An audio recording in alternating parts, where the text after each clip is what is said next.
অনতিবিলম্বে ইসরায়েলকে একটি নিষিদ্ধ রাষ্ট্র হিসেবে ইসরায়েলকে একটি অবৈধ রাষ্ট্র হিসেবে ঘোষণা করুন। অসংখ্য অগণিত মানুষকে হত্যা করা হয়েছে। এই হত্যাকাণ্ড শুধু কি মুসলমান হত্যাকাণ্ড? এটা কি মানবতার হত্যাকাণ্ড নয়? যদি মানবতার হত্যাকাণ্ড হয় তাহলে কেন এখন পর্যন্ত বিশ্ব বিভাগ চুপ করে বসে আছে?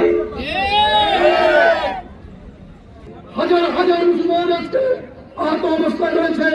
আজকে এই প্রতিবাদ সমাবেশে থেকে নিন্দা জানাচ্ছি এবং ইসরায়েলকে এই বিশ্ব থেকে মুছে দেওয়ার জন্য আমরা জাতিসংঘকে আহ্বান করছি। সম্মানিত ভাইরা, যারাই মুসলমানদের বিরুদ্ধে জানাবে তাদের সাথে কোনো আপোষ চলবে না। জীবন দিতে হয়, জীবন দেওয়ার জন্য আমরা প্রস্তুত রয়েছি। যারা মুক্তিযুদ্ধে আমাদেরকে সহায়তা করে বলে, আমাদেরকে স্বাধীন করে দিয়েছে বলে, লজ্জা জানাই। প্রতিদিন সেখানে মুসলমানদেরকে হত্যা করা হচ্ছে, প্রতিদিন কোনো না কোনো মসজিদ সেখানে ভেঙে দেওয়া হচ্ছে।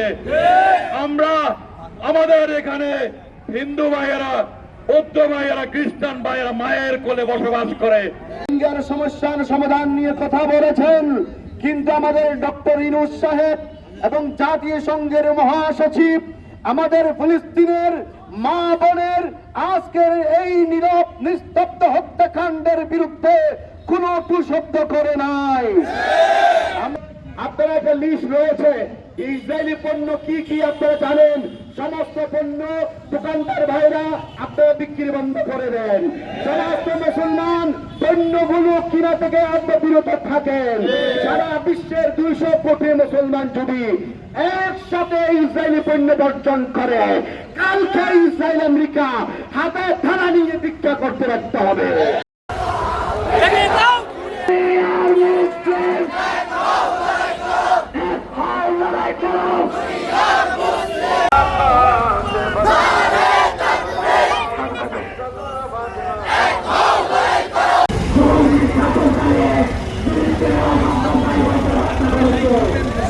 উৎসবের খুশি হবে নগদে বেশি, কারণ ঘন্টায় ঘন্টায় আছে গিফট জেতার সুযোগ।